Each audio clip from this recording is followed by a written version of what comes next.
Hanggang sa kabit ng asawa ko ay dumating sa pintuan ko. Hindi ko alam na ang asawa kong 10 taon ay mayroon palang isang anak na 9 na taong gulang.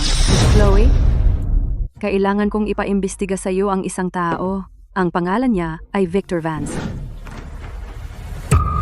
Hindi ba iyon ang asawa ko? Ano ang relasyon mo sa kanya? Siya ang nobyo ko. 10 taon na kaming magkasama. 10 taon na akong kasal kay Victor. At 10 taon na siyang nangangaliwa. 9 na taong gulang na ang anak namin. Hindi ko inakala na magkakaroon siya ng ibang babae. Sa lahat ng taon ng kasal, hindi siya pumayag na magkaroon ng sanggol sa test tube. Akala ko iniisip lang niya ako, ngunit lumalabas na ang kabit ay may anak na pala sa kanya. Paano mo nalaman ang tungkol sa kabit? Ang tagal na naming magkasama. Umuwi siya araw-araw ng alas 12 ng eksakto. Walang palya. 38 na siya, hindi 18. Sa tingin ko, may ibang babae siya. Kukunin ko ang kasong ito. Iwan mo ang numero ng telepono mo. Tatawagan kita kapag may nalaman ako.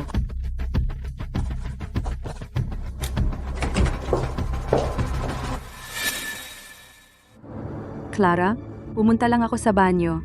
Hindi mo naman pinalayas ang kliyente ko, hindi ba? Hindi? Nakakuha ako ng 2 kaso para sa'yo. Mga kaso para tingnan kung si Victor ay nangangaliwa. 2 kaso para malaman kung ang asawa mo ay nangangaliwa. Isa mula sa kabit ni Victor at ang isa ay mula sa akin. Chloe, alamin mo lahat para sa akin. Kung talagang niloloko ako ni Victor sa ibang babae, ipapalayas ko siyang wala man lang makukuha at sisirain ko ang reputasyon niya. Pagkatapos kong bumalik, magpapakawalang alam ako at ipagpapatuloy ang normal na lahat. Iwan mo ang natitira sa akin.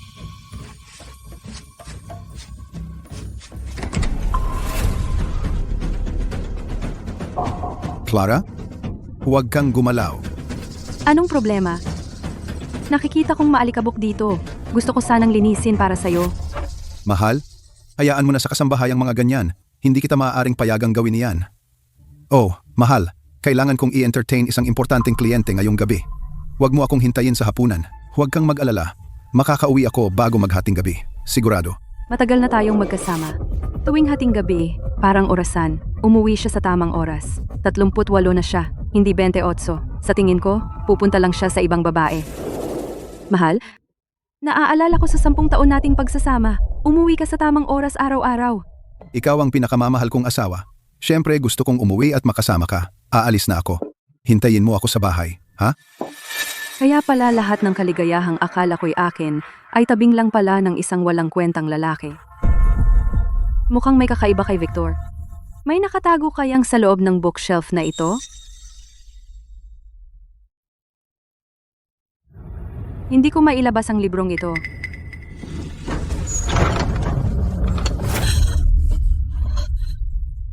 Ito'y 10 taon ng kasal at hindi ko alam na may kaha na nakatago sa loob ng estante ng librong ito. Victor, ilang maruruming sikreto ang itinatago mo?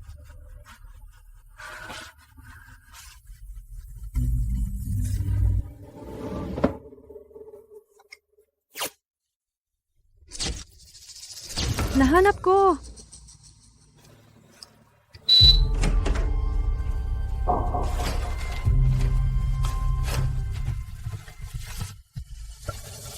Lahat ito ay mga padala para kay Summer. Kaya si Victor ay kumukuha ng ating pinagsamang ari-arian at ginagamit ito para ihanda ang daan para sa anak ng kanyang kabit. Chloe, nakahanap ako ng patunay na may ibang babae si Victor. Ipadadala ko na sa iyo ngayon. Sige.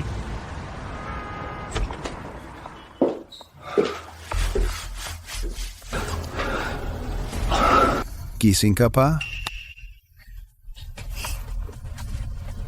Hinihintay kitang umuwi. Mahal, para kanino mo ito binili? Isang bag na $50,000? Naghapunan ako kasama ang isang importanteng kliyente ngayon. Alam mo naman, mga babae, gusto nila lahat ng mga mamahaling bag. Kaya binilhan ko siya ng isa. Kung gusto mo ito, bibilhan kita ng mas mahal pa. Ma'am, maganda ang kondisyon ng mga bag na ito. Sigurado ka bang ibebenta mo lahat ng ito? Lahat. Gusto ko ang pera ngayon. $1,000,000 lahat iyan. Pakikumpirmahin.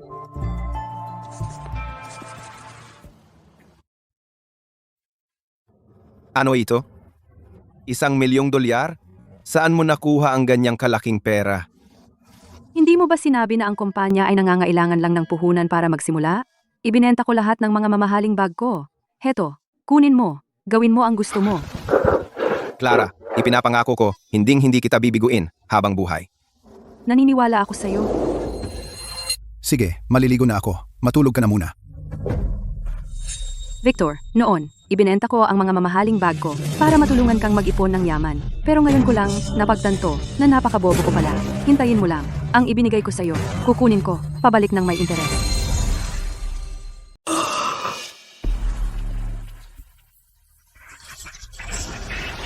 Ito ang plano ng panunuyo para kay Summer Hayes.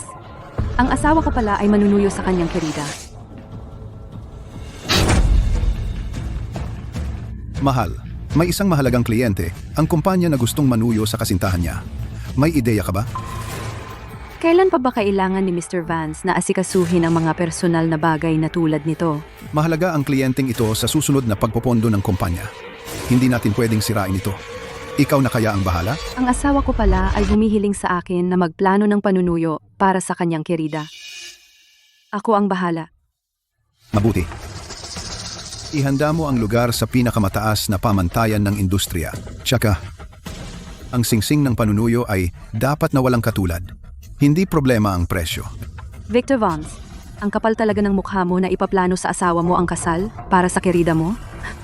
Parang hindi ito panunuyo ng isang kliyente. Parang sa iyo. Clara, anong pinagsasabi mo? Sa tingin ko lang, hindi mo naman talaga pinahalagahan ang mga bagay ko ng ganito ka dati. Iba ka sa iba. Ikaw ang asawa ko. Para sa'yo, hindi ko kailangan lahat ng mga magagarang bagay na ito.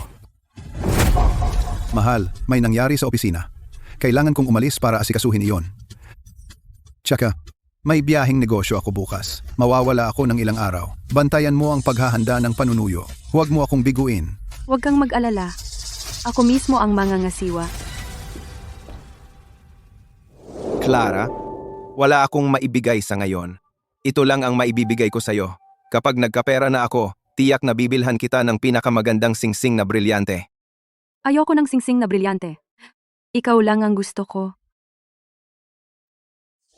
Nanuyo siya sa akin gamit ang tab ng lata ng soft drinks. Pero para sa kanyang kerida, singsing na brilyante na walang katulad. Hindi ba iyon katawa-tawa? Victor Vance, ang lugar na ito para sa panunuyo. Sisiguraduhin ko na maging enggrande at kahanga-hanga. Para sa'yo, na hindi mo malilimutan. Clara, maganda ang takbo ng proyekto ngayon. Mapalad si G. Vance na may asawang katulad mo. Talagang mapalad siya. Pinupuri mo ako, Genji. Brooks. Clara, tingnan mo. Hindi ba't asawa mo iyon? May asawang katulad mo siya, pero hindi niya ito pinahahalagahan. Iniisip ni Victor na siya'y nasa itaas ng lahat. Ako na ang bahala sa gagong iyan para sa iyo ngayon. Salamat sa iyong kabutihan, Genji, Brooks. Pero tungkol sa kanilang relasyon, matagal ko nang alam iyon. Alam mo na pala noon pa? Kung gayon, bakit hinahayaan mo silang magloko? Mabibigyan ng hustisya. Pero hindi pa ang panahon. Pakiusap. Panatilihing lihim ang bagay na ito, G. Brooks. Magkunwari ka na wala kang nakita. Ako na ang bahala dito. See ya.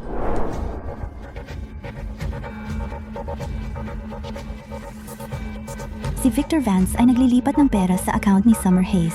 Ang bawat paglipat ay mula 10,000 hanggang $100,000. At maraming transaksyon na dumadaan sa mga kaugnay na kumpanya, na lahat ay napupunta sa pangalan ni Summer Hayes.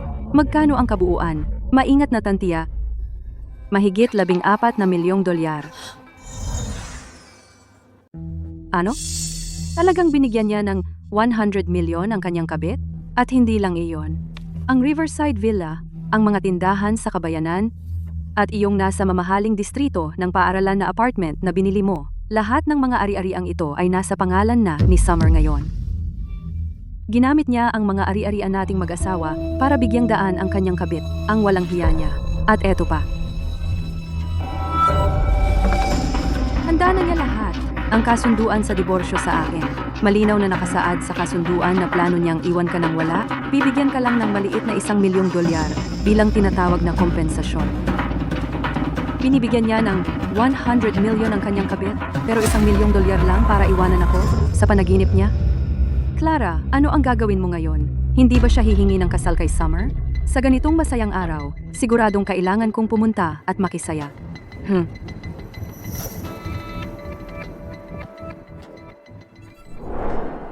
Mahal, bakit hindi ka pa natutulog? Miss na miss kita. Hindi ka pa nakapaghapunan kasama ko at ang ating anak sa mahabang panahon. Maghintay ka lang ng 2 araw pa. Kapag natapos ko na ang negosyo dito, pupunta ako sa iyo. Gusto ko pa ring magkaroon ka ng pangalawang anak. Basta gawin mo, bibigyan kita ng 10% ng mga bahagi ng kumpanya. Ginoong Vance, napakamapagbigay mo naman. Lahat ng meron ako ay sa iyo at sa mga anak sa hinaharap.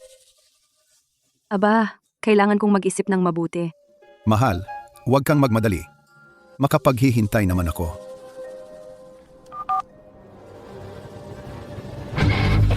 Ikaw? Anong ginagawa mo dito? Mahal, sobrang kabado ka. May itinatago ka bang kahina-hinala sa akin? Wala akong ginagawang kahina-hinala. May tinawagan lang ako tungkol sa trabaho. Pasensya na at nagising ka. Mahal, sobrang hirap ng trabaho mo. Kailangan mong harapin ang mga tao kahit hating gabi na. Mukhang walang narinig ang gagong ito. Lahat ng ginagawa ko ay para sa'yo. Basta't masaya ka, hindi ko iniinda ang pagod. Huwag kang mag-alala. Tungkol sa handaan para sa proposal ng importanteng kliyente mo. Sisiguraduhin kong maihahanda ko ito ng maayos. Hindi ko ito sisirain. Siya nga pala, mahal. Ang importanteng kliyente ko ay ayaw ng masyadong maraming tao na makapansin sa proposal na ito. Pagkatapos mong mag-ayos, umuwi ka na. Huwag kang magtagal doon. Sige, susundin ko ang sinabi mo. Pagkatapos mo akong gamitin, itatapon mo na ako sa panaginip na lang. Victor Vance, ang pagtataksil sa akin ay may kabayaran. May natuklasan akong bago. Si Summer Hayes ay hindi kasing simple ng inaakala natin. Lahat ng mga equity ni Victor Vance sa ibang bansa, mga proxy holdings, at pagruruta ng mga kahina-hinalang deal ay hawak lahat niya. Minamaliit ko siya. Sabi ko na nga ba? Isang tusong tao tulad ni Victor Vance, paano siya maiibig sa isang walang muwang na magandang babae na wala ng iba? Clara, ngayong gabi si Victor Vance ay magpo-propose kay Summer Hayes. Ano ang balak mo?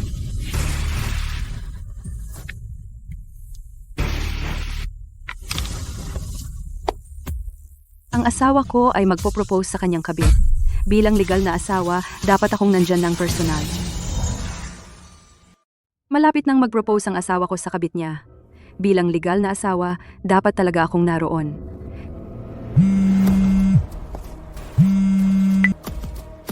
Hiniling kong imbestigahan mo ang pagtataksil ng nobyo ko. Bakit wala pang balita? Relax ka lang, Miss Hayes. Malalaman mo rin. Kalimutan mo na. Ngayong gabi, magpo-propose na si Victor sa akin. Hindi ko na ibibintang sa kanya ang nakaraan. Itago mo na ang perang binigay ko sa'yo. Pero huwag mong sabihin kahit kanino na pinaimbestigahan ko siya. Nasa kanya na lahat ng plano. Pero sa takbo ng mga pangyayari, hindi siya ang magpapasya. Tara na. Magsisimula na ang proposal. Oras na para ibigay sa aking mahal na asawa ang engagement ring niya. Napaka-elegante ni Summer ngayon. Sa tabi ni Victor, bagay na bagay siya. Siyempre, may hitsurang mapalad at maunlad si Summer. Ang totoo, si Summer ay may katinuan at alam niya ang kanyang lugar. Kaya niya pang tulungan si Victor sa pamamahala. Oh, wag naman po, Mrs. Vance. Hindi naman ako ganoon kagaling. Ikinuwento na sa akin ni Victor ang lahat. Ngayon, ililipat niya. Ang 10% ng shares ng Vance Group sa iyo bilang garantiya para sa iyo. Salamat po, Mrs. Vance. Huwag mong ibigay kay Victor hanggang sa magsimula ang proposal. Hindi maaga, hindi rin huli. Teka, may selyo ito. Kung bubuksan mo, paano kung mawala ang laman? Huwag kang mag-alala, Miss Sterling. Ihahatid ko ang singsing kay Mr. Vance ng buo. Handa na ang lahat ng kagamitan sa banquet hall. Sabihin mo lang, ang ebidensya ng pagtataksil ni Victor pwedeng ipalabas sa malaking screen kahit kailan. Hayaan mo na siyang magsaya. Habang tumataas siya, lalong matindi ang pagbagsak. Tara na. Ang asawa ko ay naghihintay na kunin ang singsing kong brilyante at mag-aalok ng kasal sa kanyang kabit.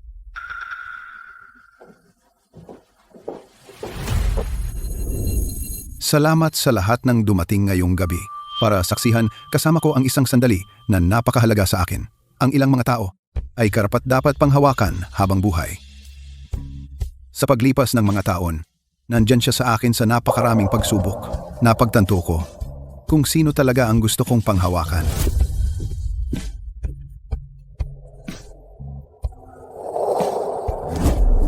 Summer, papakasalan mo ba ako? Sabihin mong oo. Sabihin mong oo. Oo, papakasalan kita. Paano naging panghila ng lata ito? Ano? Ginamit mo talaga yung pukpok ng lata para humingi ng kamay ko? Hindi ko iyon ginamit. Wala akong ideya kung paano nangyari iyon. Hihingi ng kamay gamit ang pukpok ng lata? Napakamura niyan. At si Victor Vance dapat, ang malaking amo, paano niya nagawa ang ganito? Tigilan ang kalokohan.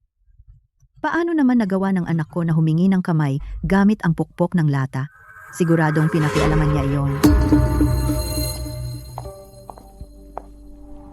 Ginoong Evans, para sa paghingi ng kamay na ito, partikular kong pinanalo ang isang tao sa isang subasta sa Pransya, isang singsing na diamante na nagkakahalaga ng $3 milyong. Paano naging pukpok ng lata? Ipaliwanag mo ito sa akin. Wala akong ideya, ni hindi ko binuksan ang kahon ng singsing. Mas mabuting hanapin mo ang singsing na iyon.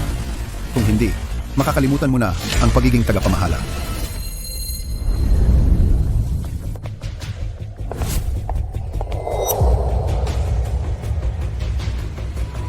Mahal, hinahanap mo ba ito? Hindi ka ba si Miss Chloe? Bakit mo tinatawag na mahal ang boyfriend ko? Clara, bakit ka pumaparito? Paano ko pa kaya makikita ng sarili ko na nagpo-propose ka sa kanya? Ipapaliwanag ko kapag nakauwi na tayo. Kailangan mong umalis ngayon. Bakit gustong-gusto mong paalisin ako? Pumunta ako para dalhan ka ng singsing. Napakahalagang bagay. Sayang naman kung mawala. Ikaw mismo ang nagpabili sa akin yan. Tandaan mo, ito ay isang natatanging singsing na brilyante. Alam mo? Tinawag ng babaeng iyon na honey si Victor. At nag-propose si Victor sa kanya. Anong nangyayari? Nagdadalawang timing kaya siya? Nagkita ang asawa at ang kabit? At ngayon, huli na siya? Clara, tigilan mo na ang kalokohan. Sumama ka na sa akin. Tungkol sa nangyari ngayon, pangako, ipapaliwanag ko ang lahat mamaya, okay? Ipaliwanag? Ano ba talaga ang gusto mong ipaliwanag? Pag-usapan natin yan kapag nakauwi na tayo. Huwag mo akong ipahiya ng ganito dito. Victor, ngayon alam mo na kung ano ang pakiramdam na mapahiya? Pero noong ginagawa mo yun sa likod ko, palihim kang nakikipagkita sa ibang babae? Bakit hindi mo naisip na darating ang araw na to? Clara, huwag kang walang utang na loob. Clara, hindi pa ba sapat ang ginagawa mong eksena? Abala si Victor sa mahalagang negosyo. Bakit ka ba nagkakaganyan? Ito ba ang itinuturing ng pamilyang Vance na mahalagang negosyo? Ginagamit ang pinagsamang ari-arian ng mag-asawa para maghanda ng isang handaan ng panunuyo para sa isang kabit nang hindi niya alam? Clara, tapos ka na bang gumawa ng eksena?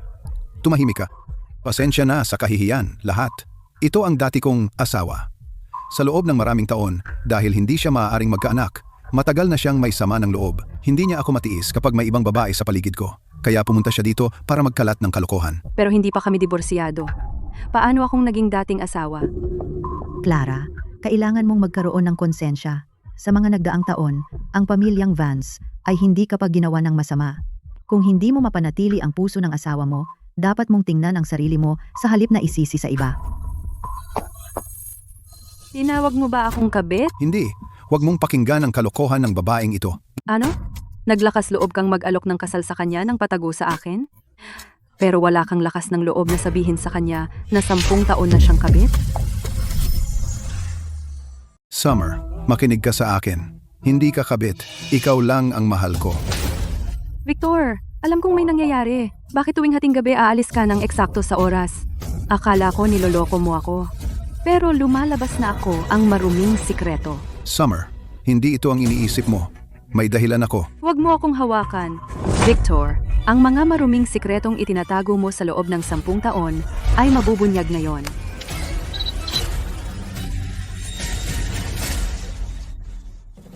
Hindi. Narito ang sertipiko ng kasal natin. Dahil sinabi mong ex-wife ako, nasaan ang sertipiko ng diborsyo?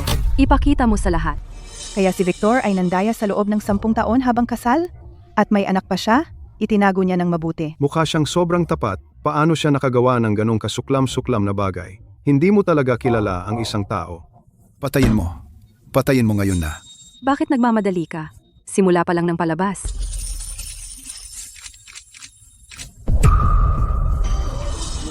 Gamit ang pinagsamang ari-arian ng mag-asawa para suportahan ang kabit at anak. Ang paglilipat ng ari-arian na ito ay halatang halata. Sa kabuuan, halos $100 milyong. Grabe iyon. Si Victor ay nandaya sa loob ng 10 taon habang kasal. Sadyang inilipat ang pinagsamang ari-arian ng mag-asawa, inihanda ang daan para sa kanyang kabit at anak sa labas. Ito ang buong katotohanan. Lahat, sandali lang. May isa pa akong sasabihin. Isang bagay na mas kawili-wili. Clara, paano mo nakuha ito? Ang kasunduan sa diborsyo na ito ay dapat sana ang ibibigay mo sa akin. Nauna ko itong nakuha. Hindi ba iyan akma sa mga kagustuhan na?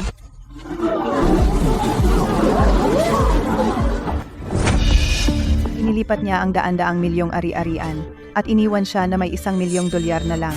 Talagang hindi makatao iyan. Ang mga bahagi ni Victor Vance ay nagkakahalaga ng $1 bilyong. Hindi ito diborsyo, malinaw na pinipilit siya na umalis na walang dala. 10 taon na ang nakalipas. Walang-wala si Victor. Ako ang sa kabila ng pagtutol ng pamilya ko, nagbenta ng mga alahas at designer bag para makalikom ng $1 milyong bilang puhunan niya sa negosyo.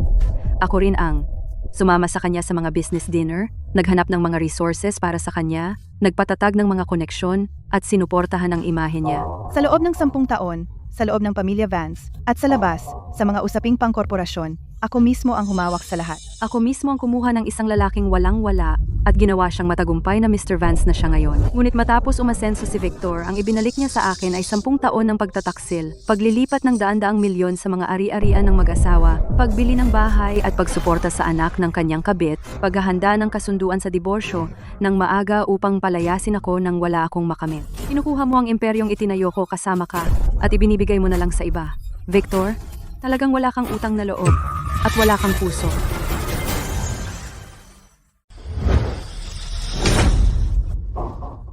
Hindi ka kayang magkaanak at may kapal ka pang mukhang gumawa ng eksena? Ang pagpakasal ni Victor sa'yo ay ang pinakamalaking malas. Baliw ka ba? Ikaw na matandang bruha. Paano mo nagawang manakit ng tao? Baog siyang inahin, sinasayang lang ang titulong Mrs. Vance. Karapat dapat siyang tamaan. Tama si nanay. Kasalanan mo na hindi ka kayang magkaanak. Sa isang negosyong pampamilya na kasing laki ng akin, hindi ko ito maaaring iwan ng walang tagapagmana. Baliw ka ba? Ako ang biyenan mo. Lumakas ang loob mong saktan ako? Clara, paano mo nagawang saktan ang nanay ko? Humingi ka ng tawad sa kanya ngayon din, o pagbabayarin kita. Pinaalala mo lang sa akin. Sinaktan ko siya, pero nakalimutan kong saktan ka. Ikaw. Clara, sinaktan mo ako at ang nanay ko, tatandaan ko yan. Talagang kapal ng mukha mo, gaya ng inaasahan ko. Sinaktan mo sila. Kaya hindi mo ako kayang saktan. Clara, binabalaan kita. Huwag kang mangahas na hawakan si Summer sa harapan ko. Si Summer ay nagbigay sa pamilyang Vance ng isang lalaking anak. Bayani siya sa pamilyang Vance. Ikaw, isang babaeng baog. Huwag kang mangahas na saktan siya. Sige, Victor Vance. Nagpa-check up tayo bago ikasal. Hindi mo ba sinabi sa nanay mo na hindi baog ako, kundi ikaw ang walang tamod? Ikaw, tigilan mo ang kalokohan. 9 na taon na ang anak na ibinigay sa akin ni Summer. Paano ako magiging walang tamod? Ayos lang kung nakalimutan mo. Dinala ko ang ulat medikal. Nakalagay dito ng malinaw. May depekto ka sa pagkamayabong mula pa sa kapanganakan, malubhang mababa ang galaw ng tamod mo, na may natural na tsansa ng paglilihi na wala pang 1%. Peke, pineke mo ito. Anak, totoo ba ang sinabi niya? Ano? Mababa ang galaw ng tamod? Hindi man lang alam ng nanay niya? Sa lahat ng mga taon, Ang sariling asawa niya. ang sinisisi. Kaya, hindi ba ako? Ikaw, Victor, ang hindi kayang magkaanak. Peke, ikaw ang pumeke niyan. Victor, habang lalo kang nagpapanik, lalo nitong pinapatunayan na totoo. Anong karapatan ng isang lalaking baog na akusahan ako na hindi ko kaya magkaanak? Ano kung 1% lang ang tsansa ng pagbubuntis? Binigyan pa rin ako ni Summer ng anak na lalaki. Wala kang kwenta, ganun lang. Itong Victor Vance ay tanga rin. Alam niyang mahina ang kanyang semilya. At hindi niya naisip na ang anak ko ay hindi niya kadugo, Victor? Noon, nagmamakaawa ka sa akin para sa pera, para sa iyong kumpanya. Bakit hindi mo ako tinawag na walang kwenta noon? Ngayong naging matagumpay ka, gusto mo nang maging isang manlolokong walang kwenta. Sinasabi ko sa'yo, hindi ganoon kadali.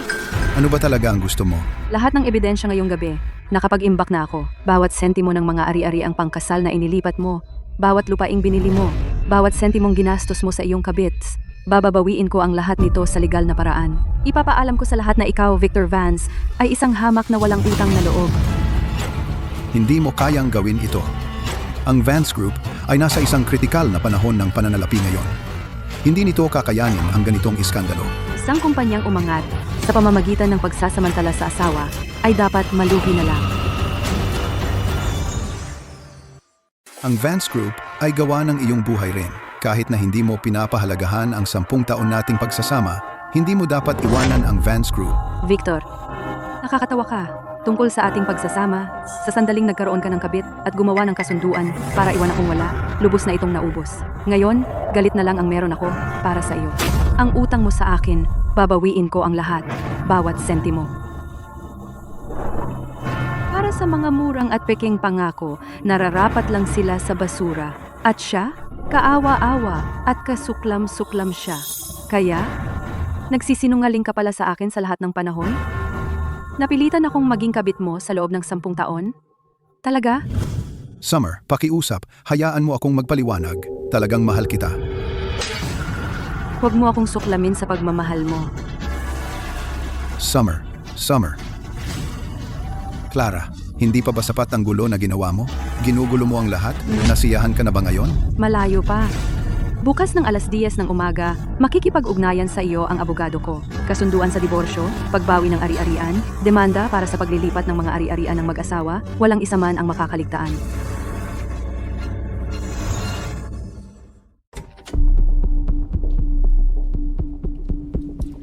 Iniling mong makipagkita sa akin. Sa kabila ng abalang schedule mo, Mrs. Vance, para ipagyabang ang panalo mo, hindi ako ganoon kababaw. Bakit mo akong tinawag? Para pagtawanan ako, isang pakikipagsosyo. Makipagsosyo ka sa akin. Hindi mo ba ito nakakadiri? Nakakadiri si Victor. Hindi ka isang taong makakatulong sa akin na ipadala siya sa impyerno. Lahat ng mga pinagtatagong pag-aari ni Victor sa ibang bansa, paglilipat ng pondo, mga kaduda-dudang transaksyon, lahat ay dumaan sa iyong mga kamay. Inimbestigahan mo ako? Summer, mukhang nakalimutan mo. Noong unang beses tayong nagkita ay sa ahensiya ng detektib ng kaibigan ko. Dahil kabit ka ni Victor, syempre inimbestigahan kita. Anong gusto mo? Pero hindi iyon ang punto. Ang punto ay gusto kong makipagsosyo sa iyo. Gusto mong makipagsosyo sa akin? Kailangan mong ibigay sa akin ang mga orihinal na mga talaan ni Victor, mga kasunduan ng kinatawan at kumpletong mga tala ng paglilipat. Ipinapangako ko na ang lahat ng lehitimong kita sa pangalan mo at ng anak mo, hindi ko gagalawin ang mga iyon. Magkaribal tayo. Bakit mo akala na papayag ako? Dahil wala kang pagpipilian. Kung hindi mo tatanggapin ang mga kondisyon ko, magiging kasabwat ka ni Victor sa paglilipat ng mga ari-arian ng mag-asawa. Kapag bumagsak na siya, hindi ka rin makakawala. Kahit ang kinabukasan ng anak mo ay madadamay rin. Naipit na si Victor ngayon. Isisisi niya sa iyo ang lahat. Gusto mo bang makasama siya at maiwan ka kahit kailan? O gusto mo bang kunin ang pera at umalis kasama ang anak mo? Matalino ka. Alam mo ang tamang pagpili. Kaya kitang tulungan.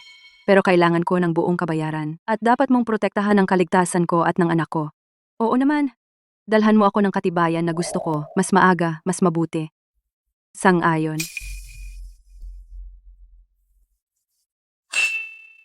Kung gayon, tara. Ipadala natin ang gagong iyon sa kanyang kapahamakan. Mas matino ang babaeng ito kaysa sa inaasahan ko. Hindi niya pinag-isipan ang pag-ibig o romansa. Hindi siya naniwala sa pag-ibig mula sa simula. Naniniwala lang siya sa mga material na benepisyo. Kung hindi niya sana dahil alam niyang may problema si Victor. Tinawagan kami para itigil ang investigasyon at pumayag pang pakasalan si Victor. Hindi mo ba siya kinamumuhian? Nakakatulong ba ang pagkapuo sa isang paraan? Biktima rin siya. Ang mga babae ay hindi dapat siraan ang isa't isa. at kalimutan ang totoong salarin. Alam niya kung ano ang maaari niyang panghawakan ngayon at alam ko kung ano ang makukuha niya para sa akin. Kukunin lang natin ang kailangan natin. Kung gayon, ililibre kita ng hapunan mamayang gabi para ipagdiwang na sa wakas ay lumaban ka. Clara, tungkol sa piging kagabi, kumalat na ito sa internet. Talagang mangyayari iyon. Karamihan sa mga tao sa internet ay nagmumura kay Victor, ngunit may ilang naghahalongkat ng iyong pagkakakilanlan kung ano-ano ang sinasabi nila. Wala akong pakialam sa sasabihin ng iba dahil alam ko na pinakabigo ko ang aking mga magulang. Clara, sobrang mahal nila ako noon pero nag-away kami dahil kay Victor. 10 taon. Hindi ko sila binigyan ng kahit isang araw na kapayapaan.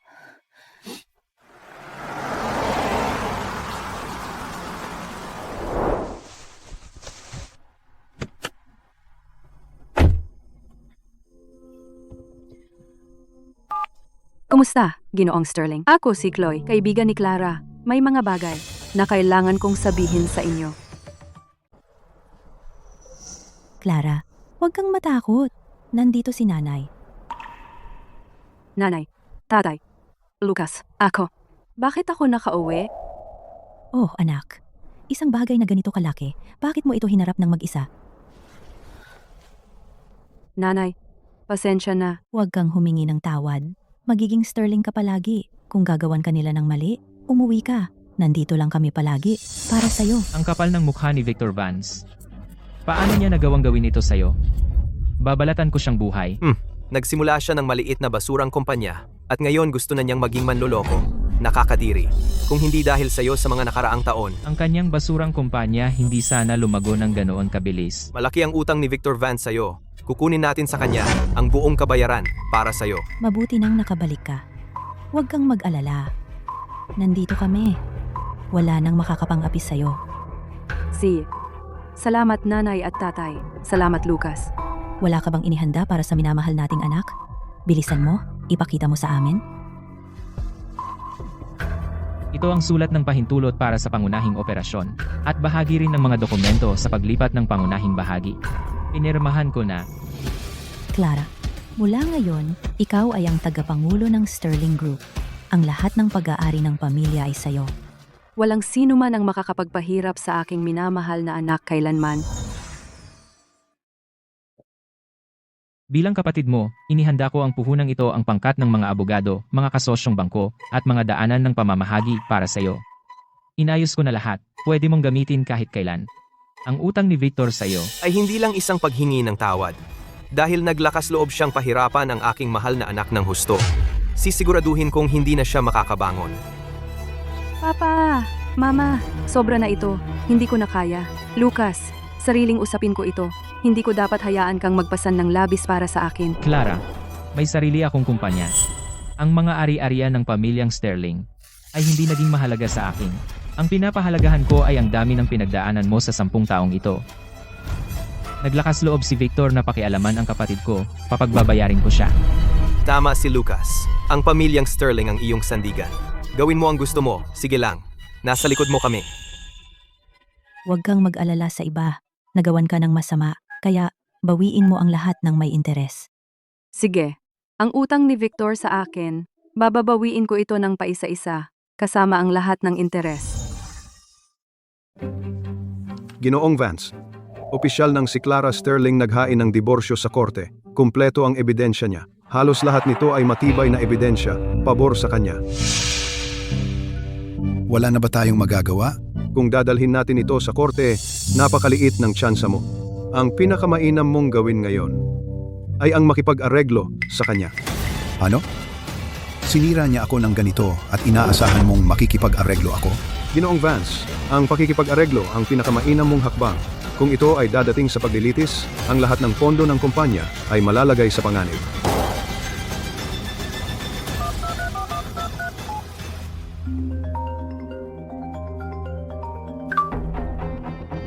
Clara, mag-usap tayo.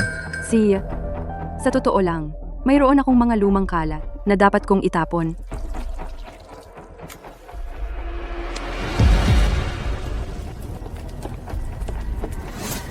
Clara, nababaliw ka na ba? Ano ang ginagawa mo? Nagsusunog lang ako ng basura. Hindi naman kita sinusunog, di ba? Bakit ka ba kabado? Pero, kung hindi lang ito labag sa batas, masaya kung susunugin ka rin.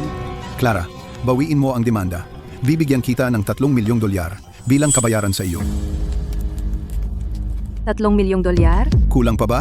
E di 5 milyong dolyar. Kunin mo na at magpasalamat ka. Kung tuluyan nating sirain ang isa't isa, wala itong magandang maidudulot sa ating dalawa. Victor Vance, pagkatapos ng lahat, sa tingin mo ba'y nakikipagtawaran pa rin ako sa iyo? Eh ano ba talaga ang gusto mo? Ang gusto ko ay gawin kang Victor Vance, magdusa sa nasirang reputasyon at mawala sa iyo ang lahat. Gagawin mo akong mawalan ng lahat? Clara, ang pananatili sa bahay bilang may bahay sa loob ng 10 taon nagpabaliw ba sa iyo? Akala mo kung sino ka? Victor, sa tingin ko, ikaw ang nawawala sa sarili. Nakalimutan mo na ba kung paano nagsimula ang kumpanyang ito? Ang iyong paunang puhunan ay ang pagbebenta ko ng aking mga alahas at mamahaling bag para makalikom ng 1 milyong dolyar. Ang mga unang kliyente mo ay ipinakilala ko. Ang iyong unang pondo ay nanggaling sa pag-inom ko kasama mo, mesa sa mesa. At ang mga ugnayan sa mga tagapagtustos at bangko, hindi ba ako ang naghanda ng daan para sa lahat ng iyon? Eh ano? Ang kumpanya ay pag-aari na ng pamilyang Vance. Ako ang namamahala. Vance, iyon ay dahil lang noong panahong iyon kusang loob akong nagbigay daan at hinayaan kang maging mukha ng kumpanya. May kapangyarihan akong gawin kang mula sa isang batang walang-wala ang Ginoong Vance na ikaw ngayon. Kaya may kapangyarihan akong hilahin ka pababa at yurakan ka pabalik sa lupa. Huwag mong kalimutan, mga may-ari ng bahagi, mga kliyente, mga empleyado sa Vance Group ay lahat sumusuporta sa akin. May bahay ka lang. Nawala kang kahit isang bahagi. Anong karapatan mong hilahin ako pababa? Saka hayaan mo silang makita kung kaya mong hawakan ang pwestong iyan. Simula bukas, pag-iingat ng mga ari-arian, pagyayelo ng mga bahagi, at pagbawi ng ari-arian ay sabay-sabay na magsisimula. Mas mabuting manalangin ka na ang iyong mga maruruming gawain ay sapat ng nabaon. Clara, tumigil ka diyan. Victor, ang iyong magagandang araw ay tapos na.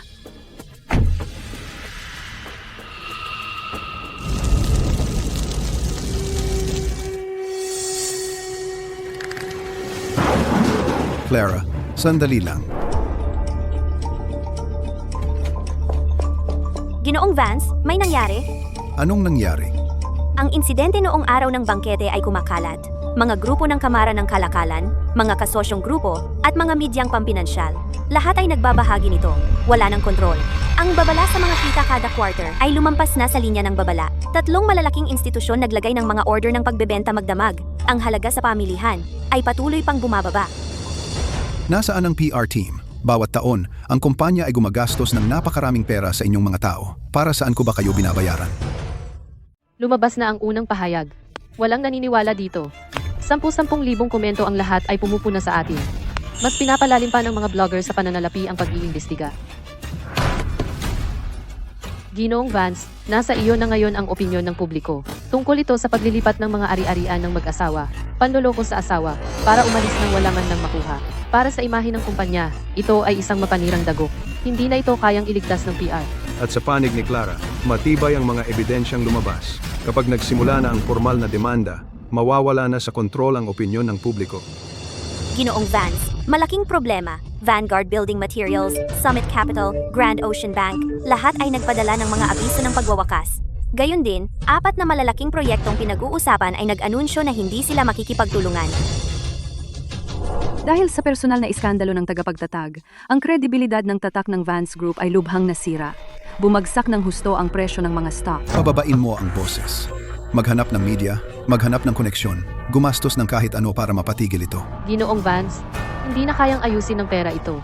Ang buong komunidad ng negosyo ay pinuputol na ang ugnayan sa atin. Sa pagkakataong ito, hindi lang ito isang krisis sa PR. Ito ay isang kabuuang pagbagsak ng tiwala. Buwisit, tiyak na gawa ito ni Clara. Ang babaeng iyon, gusto niya akong sirain.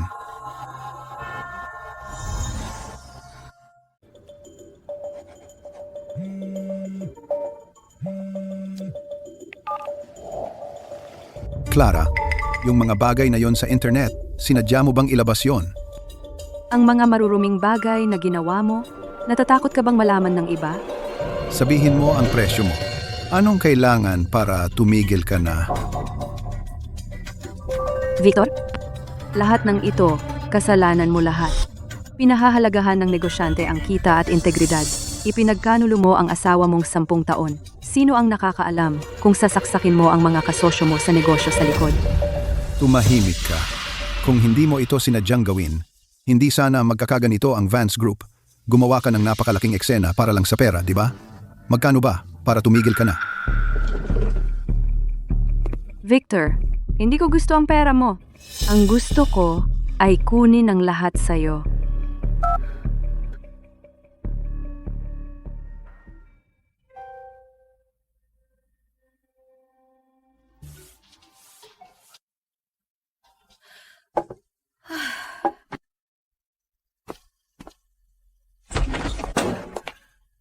Nanay, bakit ka naglilinis ng bahay?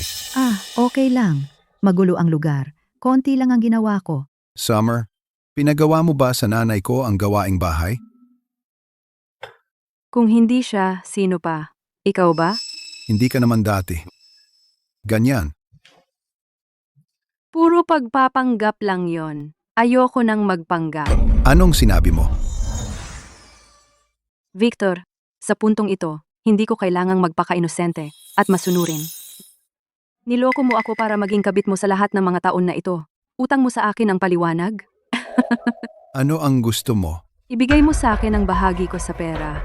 Pagkatapos, pantay na tayo. Hindi mo ba alam ang nangyayari sa Vance Group? Saan ako kukuha ng pera? Walang pera? Mag-isip ka. Na-freeze ang mga kuwenta ng kumpanya ko. Naputol ang daloy ng pera. Bukod sa mga bahaging ito na meron ako, wala na akong kahit isang sentimo. Ibenta mo ang mga bahagi. Anong sabi mo? Gusto mong ibenta ko ang mga bahagi ng Vance Group? Ano pa? Paano mo susuportahan ako at ang bata? Sa puro salita. Summer, hindi maaaring galawin ang mga bahagi. Iyon ang lahat kay Victor. Lahat? Ang natitirang buhay ko at ni Leo ang talagang mahalaga sa kanya. Victor, huwag mong kalimutan. Baog ka. Ibenta mo ang mga bahagi at ibigay mo sa akin ang pera. Kung hindi, kukunin ko si Leo. Hindi mo na siya makikita pang muli. Sa natitirang buhay mo. Summer, kumalma ka. Pamilya tayong lahat. Mag-usap tayo ng maayos. May mga hindi pagkakaunawaan noon. Tungkol saan ang mga hindi pagkakaunawaan? Tungkol sa pagloloko sa akin ng anak mo para maging tagong kabit niya sa lahat ng mga taong ito. Hindi mo kayang bitawan ang mga mapagkukunan ni Clara. At hindi mo kayang bitawan ako at ang bata. Ngayon, nauwi na sa ganito. Wala kang masisisi kundi ang sarili mong kasakiman. Summer, wag mo nang ipilit. Ikaw ang masyado nang lumayo. Kung hindi ka nagsinungaling sa magkabilang panig, paano mo tumahimik ka? Kung alam ko lang na ganito ka, hindi ko sana. Ano? Ngayon ka nagsisisi? Gusto mo bang bumalik kay Clara? Panaginip mo lang. Si Clara ay hindi natitingnan ka uli. Para makarating ka sa kinatatayuan mo ngayon? Sino ang inaasahan mo? Alam na alam mo iyan. Kung wala ang pera ni Clara, mga koneksyon at mga mapagkukunan, mananatili ka pa rin sa isang sira-sirang inuupahang apartment na nangangarap. Tama na. Tumahimik ka na lang. Victor, Sige, subukan mo. Suntukin mo ako. Kung matatapang kang saktan ako ngayon, sa natitirang buhay mo, hindi mo na makikita ang anak mo. Victor, baliw ka ba? Umalis ka na. Huwag kang mag-alala, alis na ako.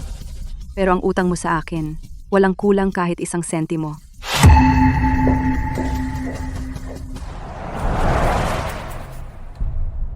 Nakuha ko na lahat ng gusto mo. Magkita tayo sa ibang lugar. Nandito na lahat. Ang mga orihinal, lahat ng nakuha ko, dinala ko lahat. At may mga digital copies, ipadadala ko sa email mo. Mas mahusay ka pa sa inaakala ko. Si Victor ngayon ay inaayos ang gulo sa Vance Group at sobrang busy. Nakuha ko sila sa pamamagitan lang ng konting trick. Ikaw mismo ay napakahusay na tao. Bakit ka makukontento na maging alaga niya? Ano ang silbi ng pagiging magaling? Galing ako sa ordinaryong universidad, isang probinsyana. Walang koneksyon, walang network. Tumalsik lahat ng resume ko. Hindi man lang ako nagkaroon ng pagkakataong mapansin. Tapos dumating si Victor. Akala ko mahal niya ako. Pero sa halip, ginawa niya akong kanyang kerida sa loob ng 10 taon. Halika, magtrabaho ka sa kumpanya ko. Ikaw ang tagapagmana ng Sterling. Hindi mo ba sinabing wala kang pagkakataon? Ngayon binibigyan kita. Kaya mong pangasiwaan ang pera, mag-manage ng proyekto, hawakan ang mga masalimuot na relasyon, at gumawa ng mahihirap na desisyon. Huwag mong sayangin ang sarili mo sa mga lalaki. Si, magtatrabaho ako sa kumpanya mo. Ngayon, gusto kong opisyal na ipakilala ang bagong tagapangulo ng Sterling Group. Clara Sterling. Hindi ba siya ang asawa ni Victor Vance? Ano ang kinalaman niya sa Sterling Group? Alam ko na ang kumpanya ni Victor Vance ay hindi maaaring lumago ng ganoon kabilis. Kaya pala ang asawa niya ang tagapagmana ng Sterling. Magandang araw sa lahat. Ako si Clara Sterling. Mula ngayon, opisyal kong hahawakan bilang tagapangulo ng Sterling Group ang lahat ng pangunahing desisyon sa labas. Kaya sa lahat ng mga taon na ito, nagtatago ka pala ng iyong pagkatao sa pamilya Vance. Maari bang itanong kung bakit? Dati, para protektahan ang dangal ni Victor, nanatili akong hindi kilala at nagluto para sa kanya. Ngayon, napagtanto ko na inilagay ko ang sarili ko sa maling posisyon. At ngayon, ako lang ulit si Clara Sterling. May minahan ng ginto si Victor, pero binitawan niya at nakipagrelasyon pa sa iba. Ang tanga. Ngayong nakabalik na si Clara sa Sterling, malamang nawala na si Victor. Sterling Motors, logistika, kredito sa bangko, at ugnayan sa kamara ay nakaayos na lahat. Bawat daan na mayroon ang Vance Group ngayon, kaya nating harangan. Ang unang pangkat ng mga abiso ng pagtatanggal ay naipadala na. Itinigil ang supply ng hilaw na materyales ng Vance. Muling sinusuri ng mga bangko ang kredito. 2 pangunahing proyekto ng kliyente ang nakahinto rin.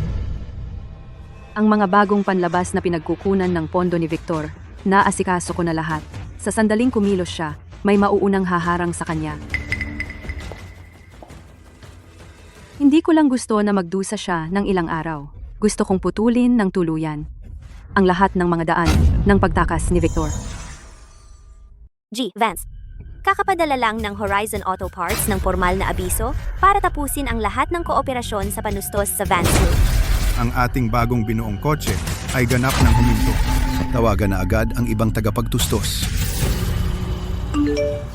Sinubukan namin. Ang mga malalaki ay nagsasabing wala silang paninda. Ang iba ay tuwirang tumanggi. May ilang iba pang nagsabing kailangan nila ng paunang bayad. G. Vance. Mas malaki ang problema kaysa sa paghinto lang. Kapag huminto ang proyekto, maaantala ang buong schedule. Ang mga parusa para sa paglabag sa kontrata ay lahat magkakabisa.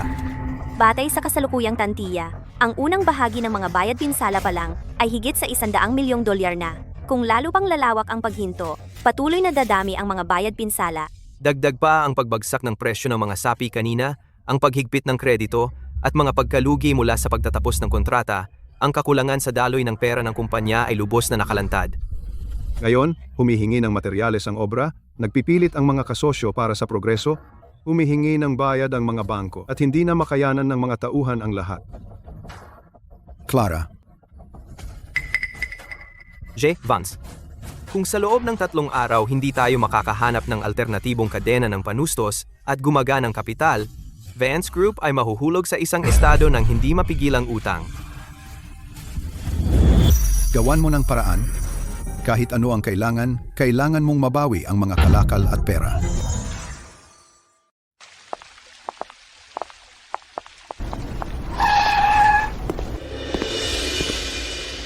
Mr. Wright, pinutol ng Horizon Auto Parts ang supply, pero pansamantalang sagabal lang yan. Nasa mesa pa rin ang proyekto ng Vance Group. Kung handa kayong tanggapin ito, maaari nating muling pag-usapan ang mga kondisyon. Mr. Vance, hindi naman sa ayaw kong tumulong, pero puno na ang kapasidad ng produksyon namin. Hindi talaga namin, kaya. Kahapon sinabi ninyong pwede tayong mag-usap. Nagbabago ang mga bagay. Mr. Vance, mas mabuting maghanap kayo ng ibang paraan. Mababa ang halaga ng Vance Group ngayon at magandang panahon para pumasok. Kung handa kayong dalawa na mamuhunan, maaari kong bigyan kayo ng mas magandang alok. Mr. Vance, hindi ang proyekto ninyo ang problema. Ang problema ay ang naging pagkatao ninyo. Kumalat na ang balita sa mundo ng negosyo. Ang mga Sterling ay buong-buo nang tumaya Ang sinumang sumuporta sa inyo ngayon ay nakikipag-away sa mga Sterling. Hindi namin kailangan para lang sa nalulubog na Vance Group na makalaban ang buong pamilya Sterling. Mr. Vance, ngayon may 3 pang kasosyong formal na umalis at 2 tagapagtustos ang huminto sa pagpapadala. Ang mga likidong pondo sa mga talaan ay sapat lang para sa 2 araw pa. Kung hindi natin makuha ang pondo at mga daanan, ang Vance Group ay malapit ng malugmok sa bankrupt. Papunta ako para makita si Clara.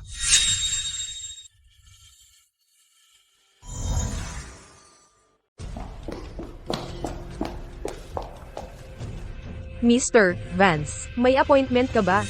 Nandito ako para makita si Clara. Puno ang schedule ni MS Sterling ngayon. Sabihin mo sa kanya, kailangan ko siyang makita ngayon. Mr. Vance, bibigyan ka ni Miss Sterling ng 5 minuto.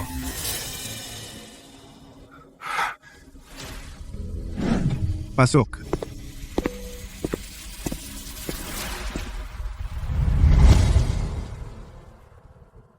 Clara, Sabihin mo na, talaga bang ipipilit mo ako ng ganito? ang nagpipilit sa iyo ay hindi ako. Kasalanan mo lahat. Ang Vance Group ay kung nasaan ito ngayon at wala ka bang pakialam sa ating samahan? Sa 10 taong ito, naging mabuti ako sa iyo, hindi ba? Mabuti? Niloko mo ako sa loob ng 10 taon sa ating kasal. Sa likod ko, kasama si Summer, may lihim na relasyon. At naghanda ka rin ng kasunduan na iiwan akong wala. Para ipagpalit ang 10 taon kong katapatan sa $1 milyong. At pagkatapos, ay iwan ang titulong Mrs. Vance ng malinis para kay Summer. Kapal ng mukha mong sabihin na mabuti ang trato mo sa akin? Clara, sobrang nalito ako noon. Pakiusap, bigyan mo lang ako ng isa pang pagkakataon, okay? Hindi ka nalito. Kinalkula mo lahat ng masyadong malinaw. Sobrang linaw na bawat hakbang na gusto mong tapakan ako para lang iligtas ang sarili mo. Mula nang ipagkanulo mo ako, inubos ang ating mga ari-arian sa kasal. Nagplano na iwan akong wala. Mula sa sandaling iyon, tayo ay tuluyan ng tapos. Ibenta natin ang lahat ng kaya natin, lahat nito. Mr. Vance, kagamitan sa pabrika, kung ibebenta natin ng mura ang mga ari-arian sa bodega, Paano na lang mamaya? Huwag mo muna iyang alalahanin. Takpan muna natin ang agarang kakulangan. Westside Warehouse Center, 2 opisina at 12 dosenang sasakyan ng kumpanya na nakapangalan sa atin. Kung ililista natin sila ngayong gabi, makakakuha tayo ng pera mula sa ilan bukas. Maghanap agad ng mamimili. Kunin ang natitirang likidong pondo sa pangunahing account. Hatiin sila. At ilipat ang mga ito sa labas, sa ilang mga grupo. Saan? Una, ilipat sila sa 3 kaakibat na kumpanya. Pagkatapos, mula sa mga kaakibat na kumpanya, papunta sa mga personal na account. Bilisan mo. Huwag mag-iwan ng halatang bakas. Mr. Vance, sa panahong ganito, gagawin mo na naman ito? Masyadong mataas ang panganib. Panganib? Malapit nang mawala sa ating ang Vance Group. Anong panganib ang kinakatakutan ko? Sinisimulan na ni Victor ang kanyang desperadong pakikibaka. Ibinebenta niya sa mababang presyo ang mga natitirang ari-arian ngayong gabi at hinahati at inililipat ang mga likidong pondo. Bantayan mo siya. Habang lalo siyang nagpupumilit, lalong humihigpit ang silo. Sa ngayon, Vance Group ay sinusubukan pa ring makakuha ng mga panibagong pautang mula sa 3 kasosyong bangko. Samantala, nag-apply din ito sa 2 institusyong pampinansyal para sa panandaliang pondong pangtulay. Ang bagong ebidensyang kakadala lang ni Chloe ay sapat na upang suportahan ang preserbasyon ng ari-arian at mga aplikasyon para sa alerto sa panganib. Kung sabay-sabay nating sisimulan ang mga ito, Victor Vance at ang kanyang mga kaugnay na account pondong likido ay tuluyang ma-freeze. Simulan na natin ito kaagad. Simula ngayon, ang Vance Group hindi basta makakakuha ng kahit 1 sentimo. Ang Vance Group sa kasalukuyan ay may malaking panganib sa kredito, panganib sa pagganap, at panganib sa abnormal na daloy ng ari-arian. Ang mga kaugnay na ebidensya ay naibahagi na sa inyong lahat. Kung ang mga kaugnay na account ay magpapakita ng abnormal na mga paglilipat, kung gayon dapat talaga tayong higpitan kaagad ang kredito. Ang aming orihinal na aplikasyon para sa panandaliang pagpopondo ay ihihinto muna kaagad. Ginong Vance, may mali. City Commercial Bank, Grand Ocean Bank, at Apex Financial lahat ay nagpadala ng mga abiso upang suspindihin ang lahat ng mga linya ng kredito ng Vance Group. Ang pagpopondo na nasa ilalim pa ng pagsusuri ay tinapos na rin. hindi lang iyon. Ilang mahahalagang account ay pansamantalang na-freeze. Maging ang mga kaakibat na kumpanya ang kanilang mga pondong likido ay na-freeze rin. Anong ibig mong sabihin na frozen? Babala sa panganib at mga hakbang sa pangangalaga. Sabay-sabay na nag-trigger. Ang account ay deposito na lang ngayon. Mga sweldo, mga bayad sa materyales, mga penalidad, walang isa man ang mababayaran. Vance. Hindi na natin kayang kontrolin ang construction site. Naputol ang supply, hindi maipapadala ang mga bayad. Ilang project teams ang nagsara na. Hinihingi ng mga manggagawa ang kanilang sahod. G. Vance, ang ating mga kasosyo ay nagpipilit din ng kompensasyon. Dumarating ang mga legal notice. Ngayon, ang mga account ng Vance Group ay halos walang natitirang pondo. Lahat ng daan para sa financing ay naputol. Ang panlabas na kredito ay tuluyang gumuho. Ang kumpanya ay hindi na kayang gumana ng normal. Tama na. Bakit ko ba kayo binabayaran?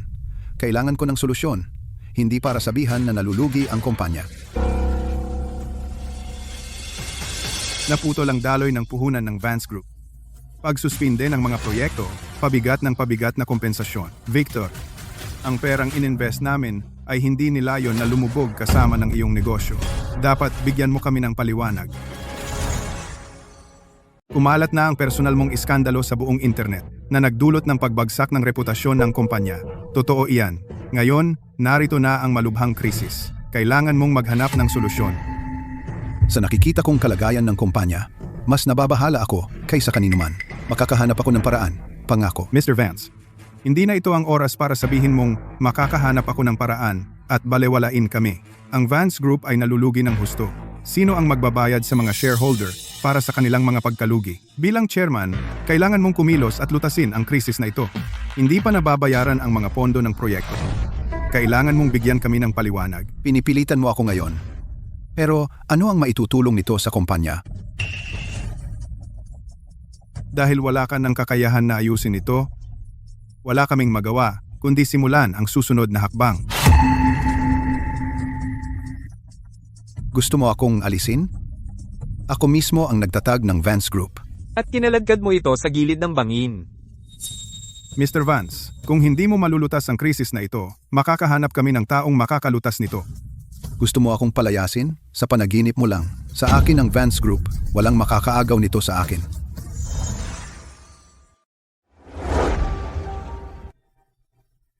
Ma'am, may takdang oras po ba kayo? Gusto kong makipagkita kay Clara Sterling. Kailangan ko siyang makita. Si Miss Sterling ngayon? Clara Sterling. Ang pamilyang Vance ay umabot sa ganito. Ayaw mo pa ring pakawalan si Victor? Sa edad ko, itinapon ko na ang lahat kong dangal.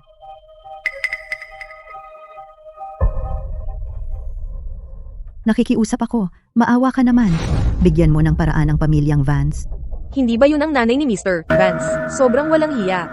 Pumupunta sa Sterling Group para gumawa ng kaguluhan.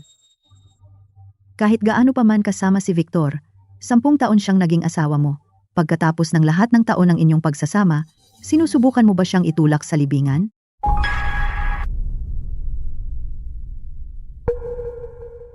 Clara, nakikiusap ako, pakiusap. Tumigil ka na, pakiusap. Mawawalan na ng lahat ang pamilyang Vance. Maawa ka naman sa amin. Pakiusap. Clara, nakaluhod ako sa harap mo. Hindi ba sapat na yon para sa iyo? Pakawalan mo na si Victor, pakiusap. Maawa ka sa pamilyang Vance, pakiusap. Wala na ang pamilyang Vance. Paano ako mabubuhay? Kahit nagalit ka kay Victor, hindi mo pwedeng itulak ang isang matandang katulad ko sa bingit. Sa tingin mo ba may karapatan ka na magpaawa sa akin? Noong niloko ni Victor, inilipat ang mga ari-arian at pinalayas ako nang wala man lang alam na alam mo kung kanino ka pumanig. Ang sitwasyon ngayon ay dahil sa iyo at kay Victor. Wala kang ibang masisisi. Hindi uurong ang Sterling Group. At hindi rin ako. Clara, talaga bang wala kang puso? Sa loob ng 10 taon, binalewala mo ang pag-aalaga ko, ginastos ang pera ko, ginamit ang aking mga yaman, samantala, pinayagan mo si Victor na magkaroon ng kerida at anak sa labas.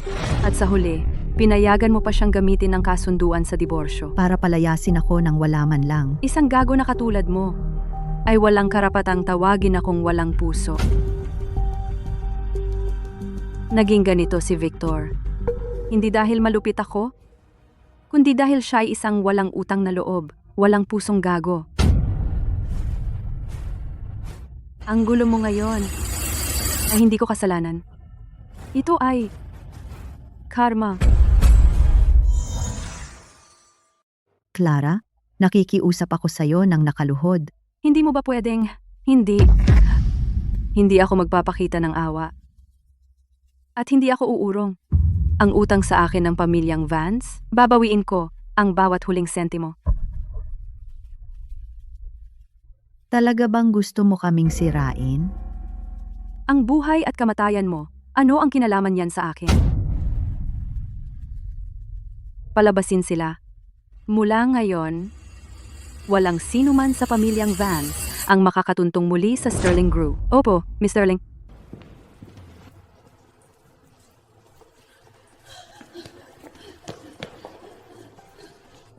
Clara Sterling, pagsisisihan mo ito, makukuha mo ang nararapat sa'yo.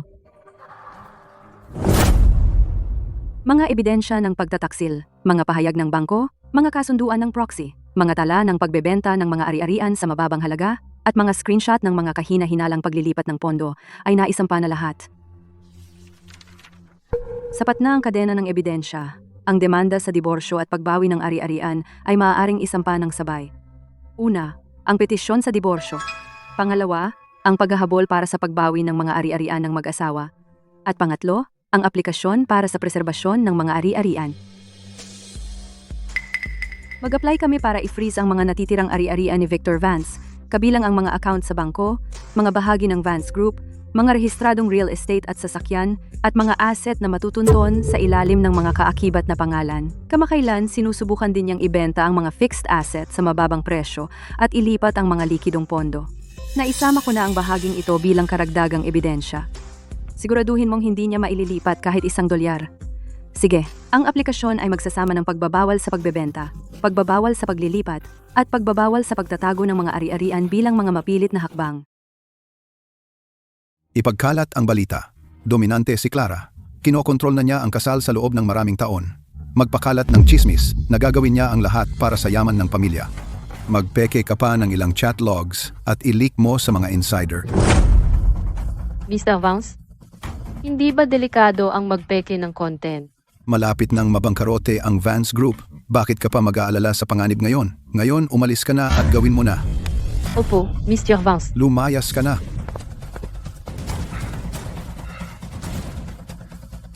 Clara Sterling, hihintayin mo lang. Kung gagawin mong impyerno ang buhay ko, gagawin ko ring impyerno ang buhay mo. Miss Sterling, lumalaban na ang publiko sa atin. Victor Vance, nagdala siya ng PR team. Pinaiikot nila ang kwento ng todo. Baliw na ba si Victor? Naglakas loob ba talaga siyang magpeke ng chat logs? Ititigil na ba natin ito? Huling pagsubok lang niya. Ang mga gumagamit ng opinyon ng publiko ay sa huli lalamunin din nito, habang lalo siyang nanggugulo ngayon. Kapag bumagsak na ang lahat, mas matindi ang pagbagsak niya.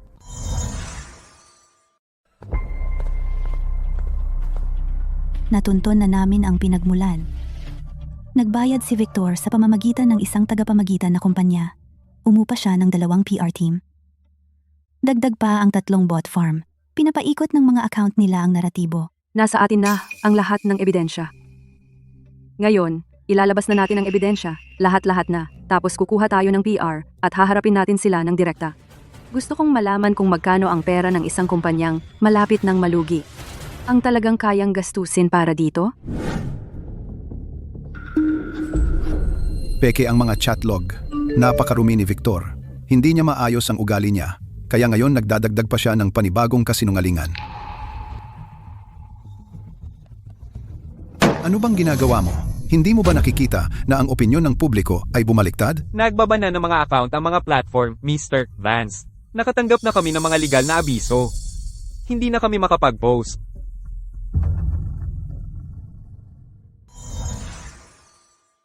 Simula ngayong gabi, gumamit tayo ng mga nakakalat na account para makuha ang unang pangkat ng mga bahaging lumulutang. Sa ganitong takbo, 2 pang yugto ng pagbili. Ay lubos na magpapalabnaw sa kapangyarihang bumoto ni Victor. Patuloy na bumili. Kahit ilan pa, kaya kong ubusin lahat. Tandaan mo yan. Hindi lang basta pagpapalabnaw ang habol ko, kundi ang buong kontrol sa Vance Group. Sige, Miss Sterling. Gagawin namin ito sa lalong madaling panahon. 10 taon kong inilaan sa Vance Group. Dahil hindi kayang hawakan ng talunang si Victor ang kumpanya, ako na ang mangunguna. Mr. Vance, may bumabili ng paulit-ulit ng napakaraming bahagi ng Vance Group. Sino? Nakakalat ang mga account. Sa papel, galing sila sa ilang pondo at kumpanya ng pamumuhunan. Hindi natin matukoy kung sino ang totoong bumibili. Sa kaguluhan ng Vance Group. Sino ang bibili? Mr. Vance, ang mga maliliit na may-ari ng bahagi ay nagbebenta ng todo. Kung may patuloy na bibili sa kanila, maaaring mapunta sa iba ang kontrol. Investigahan. Alamin kung sino. Sabi ko, bigyan niyo pa ako ng panahon. Siguradong aayusin ko ang Vance Group. Clara, ito ang pulong ng mga shareholder ng Vance Group. Sino ang nagpapasok sa iyo? Lumayas ka. Wala kang karapatang palayasin ako, Mr. Vance. Isa rin akong shareholder ng Vance Group. Ikaw ang bumibili ng mga bahagi ng kumpanya ko kamakailan. Victor, hindi ka naman ganong katanga. Pero kahit na alam mo, ano pa bang magagawa mo? Ako lang ang makakapag-ayos ng kaguluhan ng Vance Group ngayon. At ako lang ang may lakas ng loob. Imposible. Sinuhulan mo silang lahat? Victor, muntik mo nang masira ang kumpanya. Kailangan ng mga shareholder na humanap ng paraan para sa kanilang sarili. Mr. Vance, pinatunayan ng mga katotohanan na hindi ka nakarapat-dapat pang mamuno sa Vance Group para sa hinaharap na pag-unlad ng kumpanya. Siyempre, pinipili naming suportahan si Ms. Sterling. Mga duwag kayong walang paninindigan. Darating din sa inyo ang nararapat. Victor, sumuko ka na. Ito ang karma mo. Ipinatawag ko ang emergency na pagpupulong ng mga shareholder ngayon para sa isang dahilan lamang.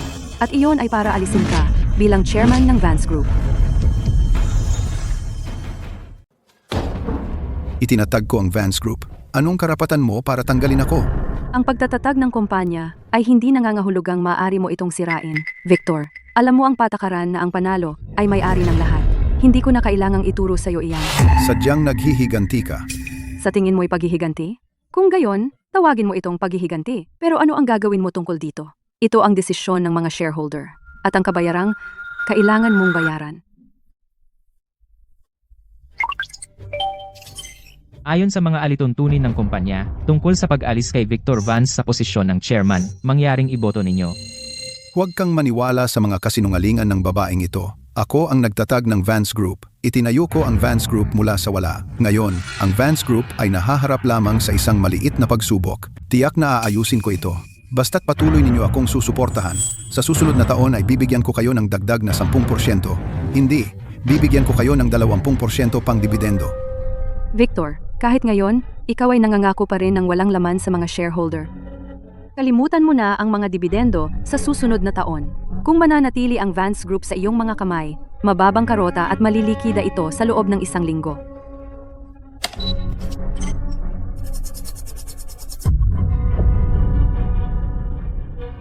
Ang boto ay nagkakaisa. Epektibo kaagad, si Victor Vance ay tinanggal bilang chairman ng Vance Group. Tapos na. Tapos na ang lahat. Mr. Vance, may masamang nangyari. Naaksidente si Leo. Anong nangyari? Paano siya na-aksidente? Ayos lang naman siya. Nag-away ng malala si Mrs. Vance at si Miss Hayes. Galit na galit si Miss Hayes. Kinuha niya si Leo at sinubukang umalis. Habang tumatawid sa kalsada, nabangga sila ng kotse at naitapon. Ngayon nasa emergency room na siya at ginagamot. Tara na, dalhin mo ako sa ospital ngayon. Lucas, ipagkakatiwala ko sa iyo ito. Pupunta na ako sa ospital. Sige. Huwag kang mag-alala. Sige na. Ako na ang bahala dito. Kumusta si Leo? Kasalanan ko lahat. Kung hindi ako nakipag-away kay Summer, hindi niya sana kinuha ang bata at tumakas, at hindi sana nangyari ang aksidenteng ito. Sobra ang nawalang dugo ng bata. Kailangan niyang maisalina ng dugo kaagad. Halos ubos na ang dugo sa bangko ng dugo. May mga kaibigan ba kayong type A ang dugo? Dalhin sila dito para mag-donate. Bilisan. Ano bang sinasabi mo? Kalokohan niyan. Pareho kaming type B ni Summer. Paano magkakaroon ng type A na anak?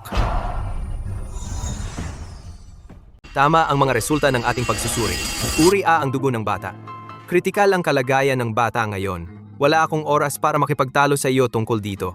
Doktor, ang uri ng dugo ko. Pwede akong magbigay ng dugo sa bata. Mabuti, halika, sumama ka ng mabilis. Sabihin mo sa akin, kanino ba talaga anak si Leo? Sa puntong ito, mahalaga pa ba kung kaninong anak si Leo? Kung hindi dahil sa nanay mo, hindi sana nabangga si Leo ng sasakyan na iyon. Kung may mangyari kay Leo, isusumpa ko. Ipapadala ko kayong dalawa sa impyerno. Victor, sa tingin mo, mas mabuti ka ba? Dinaya mo ako para maging iyong kabit sa loob ng 10 taon. Mahina ang similya mo. At gusto mo pa rin ba ng anak? Isang walang hiyang taong tulad mo ay dapat mamatay na walang anak. Niloko mo ako. Ginamit mo ang anak ng ibang lalaki para lokohin ako. At naglakas loob ka pang humingi ng bahagi. At pati ang bahay, karapat-dapat kang mamatay. Hindi ka rin santo. Alam mo ba? Sige, patayin mo ako kung may tapang ka. Kung may mangyari sa anak ko, Ayaw ko na rin mabuhay.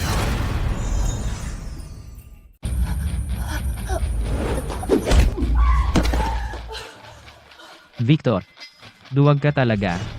Inaapi mo ang babae? Anong klaseng galawan yan? Labanan mo ako kung matapang ka. Sino ka? Bakit mo sinipa ang anak ko? Siya ang presidente ng Vance Group. Hindi mo siya kayang saktan. Matandang bruha. Pustahan tayo, ang anak mo ay hindi pa nagsasabi sa'yo, hindi na siya ang presidente ng Vance Group, isa lang siyang pinalayas na talunan. Gusto mo ng pera, di ba? Heto ang 10,000 dolyar bilang abuloy para sa mga bayarin mo sa ospital. Lucas, huwag mo siyang sipain habang nakahandusay. Hindi pa ito tapos. Makukuha ko rin ang Vance Group, maaga o huli. Lucas, nawalan ng labis na dugo ang bata. Kailangan niya ng pagsasalin ng dugo ngayon. Hindi tugma ang dugo ko. Tipo ka rin. Sumama ka na sa NARS at magbigay ng dugo para iligtas siya. Ako na ang bahala dito. Sige, pupunta na ako. Clara, pakiusap. Iligtas mo ang anak ko. Hindi ko siya kayang mawala. Huwag kang mag-alala. Nagpatawag na ako ng mga empleyado ng Sterling Group para magbigay ng dugo. Magiging maayos siya. Teka, bakit mo inililigtas ang anak niya? Ano ang relasyon mo sa kanya? Victor, pinaglalaruan mo ako at si Summer sa loob ng 10 taon. Alam mo kung gaano siya kahalaga sa akin, hindi ba? Tigilan mo ang pagbaluktot ng mga salita ko. Alam mo ang ibig kong sabihin. Victor, para ka ng asong talunan. Wala nang saysay na itago pa sa'yo ang anuman. Hindi lang ako ang may gustong magpagbayad sa'yo. Pagkatapos ng lahat, ang kaaway ng kaaway ko ay kaibigan ko. Kaya pala nagawa mong tumpak na puntiryahin ang mga pondo ko sa ibang bansa. Harangin ang mga pondo ko. Kaya kayong dalawa ay magkasabwat pala sa buong panahon. Talagang minamaliit kita sa lahat ng mga taon na ito. Hindi ko akalaing kaya mong maging napakalupit. Para makaganti sa akin, nakipagsabwatan ka pa nga sa kalaguyong pinakakinasusuklaman mo. Victor, marunong ka talagang magpalusot, di ba? Ikaw ang pinakakasuklam-suklam na salarin, ngunit sinusubukan mong magtago sa likod ng hidwaan ng 2 babae parang isang duwag. Sa iyong mababang lahi, hindi mo karapat-dapat na ipamana. Puta, kasalanan mo lahat kung bakit naging ganito ako. Anong ginagawa mo? Tigilan mo yan. Ospital ito. Hindi ito lugar para magkagulo ka. Saka, ang babaeng ito ay buntis. Ano? Buntis ako.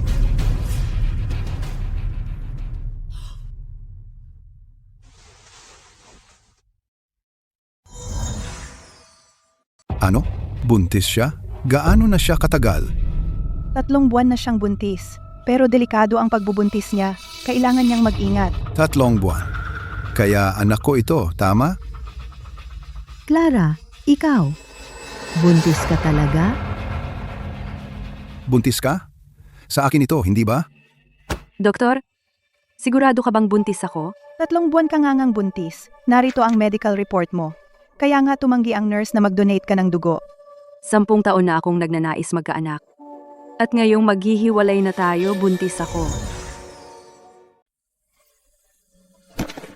Clara, pasensya na talaga. Talagang nagkamali ako. Sige na, itago mo na lang ang bata. At gagawin ko kahit anong gusto mo. Kaya ko pang ibigay sa'yo ang lahat ng natitira kong shares. Clara, mali ang ginawa sa'yo ng pamilya Vance. Pwede mo akong saktan, murahin, kahit ano. Inosente ang bata. Victor, hindi ako manganganak ng bata para sa ganyang maruming lahi. Clara, anak mo rin yan. Luluksahin ko ang buhay na ito. Ngunit hindi ko pagsisisihan ang desisyon ko. Doktor, anak ito ng dati kong asawa. Hindi ko siya itatago. Sigurado ka ba dyan? Clara, mali kami. Kasalanan naming lahat ito. Pakiusap, itago mo ang bata. Sana hindi ako nagsinungaling sa'yo. Sana hindi kita ipinagkanulo. Sana hindi ko kinampihan si Summer at ang batang iyon at itinulak ka hanggang dito. Akala ko may paraan pa akong makatakas. Akala ko ikaw ay palaging magpapatawad sa akin gaya ng dati. Ngayon ko lang napagtanto kung ano ang sinira ko gamit ang sarili kong mga kamay. Clara, naging tanga ako. May kinikilingan ako. Naging masama ako. Sana hindi kita sinisi dahil wala kang anak. Sana hindi ko ipinagtanggol si Victor o sana hindi ko siya tinulungang pagalitan ka. Clara, talagang alam kong mali ako. Pakiusap, bigyan mo ako ng isa pang pagkakataon. Victor, hindi mo namamalayan na mali ka. Alam mo lang natalo ka. Clara, nakaluhod si nanay. Nakikiusap sa'yo. Pakiusap, huwag mo kaming kamuhian. Dati kang napakabait, napakatapat. Huwag mong gamitin ang nakaraan ko. Para lang akong makonsensya sa sarili ko ngayon. Dati akong masunurin, pero trinato mo akong parang estranghero.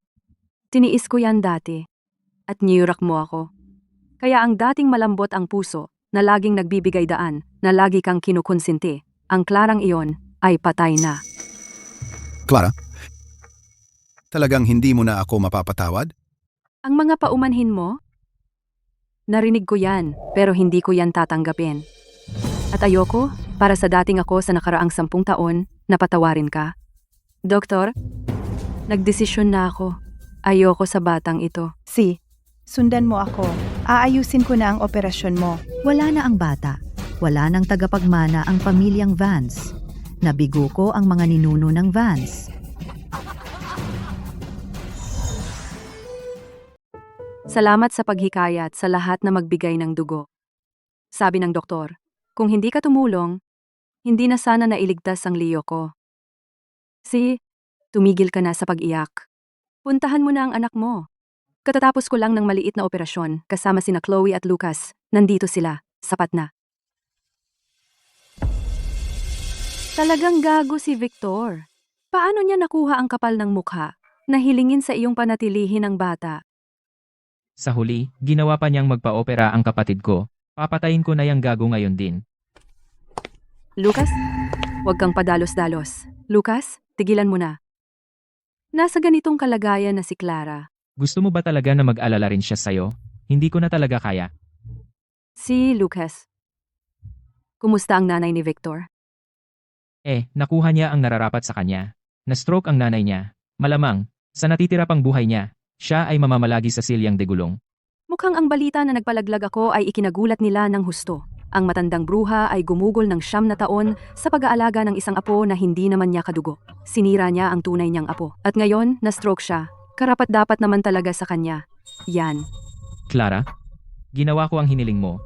At nahanapan kita ng pinakamahusay na abogado sa diborsyo. Napakaraming kasamaan ang ginawa ni Victor. Walang paraan na maganda ang kanyang wakas. Lucas, tama ka. Panahon na para pumunta ako sa korte at magsampa ng diborsyo. Kailangan namin ni Victor na sa wakas ay maghiwalay ng tuluyan.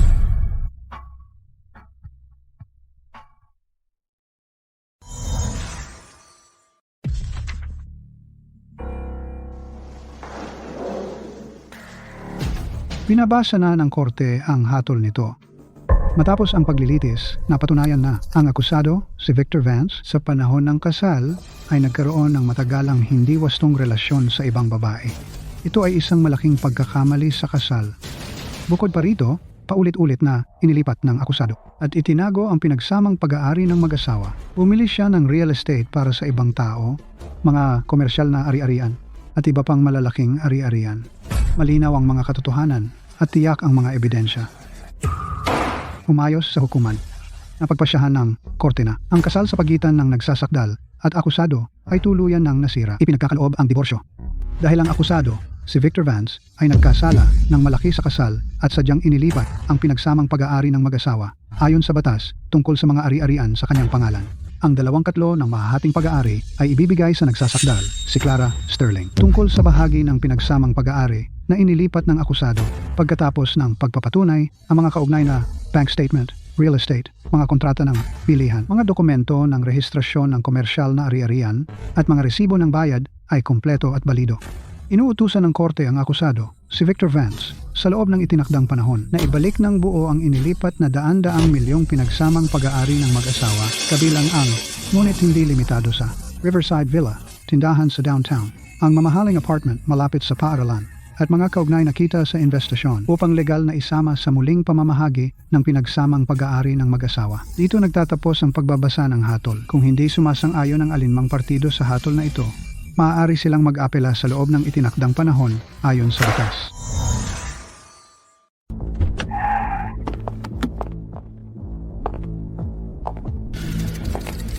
Miss Sterling, Ikaw na ang opisyal na namumuno sa Vance Group ngayon. Ibig bang sabihin nito na ang Vance Group? ay magkakaroon ng pagbabago sa pamamahala. Sigurado ka bang kaya mong buhayin? Ang Vance Group sa kasalukuyan? May halaga pa ang Vance Group. Ang problema lang, mali ang dating pamunuan. Ngayon, ako na ang lubos na mamamahala sa Vance Group. At bibigyan ko ito ng panibagong kinabukasan.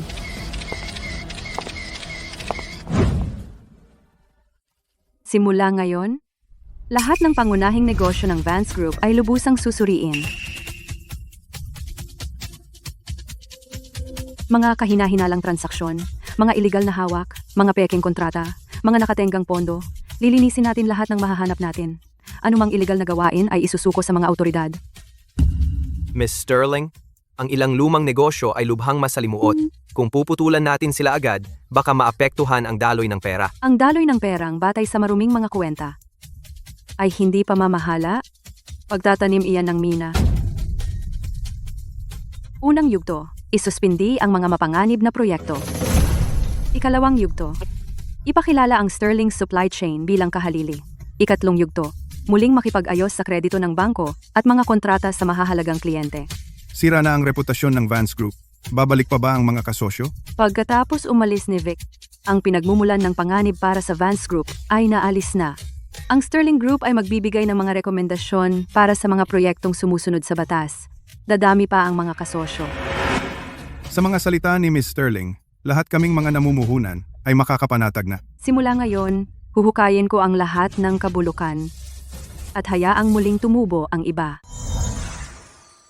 Ma'am Sterling, nahinto na ang mga lugi. Ang 3 bagong proyekto ay nagbibigay na ng tuloy-tuloy na kita. Ang pag-aalis ng mga asset na hindi kumikita ay naging mas maayos kaysa inaasahan. Online, ang reaksyon ng bagong pamunuan ng Vance Group Ay bumubuti rin. Ilang eksperto sa pananalapi ang tumatawag sa Vance Group bilang modelo ng pagsasaayos ng krisis. Clara, sa loob lang ng 3 buwan, binaligtad mo ang isang halos bangkarotang gulo. Ang galing! Hindi ko pwedeng kunin ang lahat ng papuri. Malaki rin ang ginawa ni Summer. Kung wala siya, hindi ko sana natapos ang pagsasaayos ng ganito kabilis. Ma'am Sterling, kung hindi mo ako binigyan ng pagkakataon, hindi ko sana nalaman na ang babaeng walang lalaki ay kayang mabuhay ng maganda. Gusto ko talaga ang sarili ko ngayon. At saka, salamat sa kabutihang loob ni Clara. Kung hindi dahil sa iyo, paano kaya si Clara ay nagdusa ng labis? Pasensya na, ako. Sige, nasa nakaraan na ang lahat, di ba? Ang lalaking iyon, si Victor Vance, ay nakakulong na. Siya ang tunay na may kasalanan. Ikaw at ako ay parehong biktima, di ba? Sa totoo lang, may konting kuryosidad ako. Paano mo nakumbinsi si Victor na anak niya ang bata? Pagkatapos kong hiwalayan ang walang kwentang dating nobyo ko, naging kami ni Victor. Hindi ko inaasahan na ang batang dinadala ko ay sa dating nobyo ko. Anong pagbabaligtad ng kapalaran? Naglalaro ang tadhana. Huwag mo nang banggitin ang malas na lalaking iyon. Sa mga babaeng bumubuhat sa kalahati ng langit, at sa mga babaeng tumutulong sa kapwa babae, tagay. Babaeng tumutulong sa kapwa babae,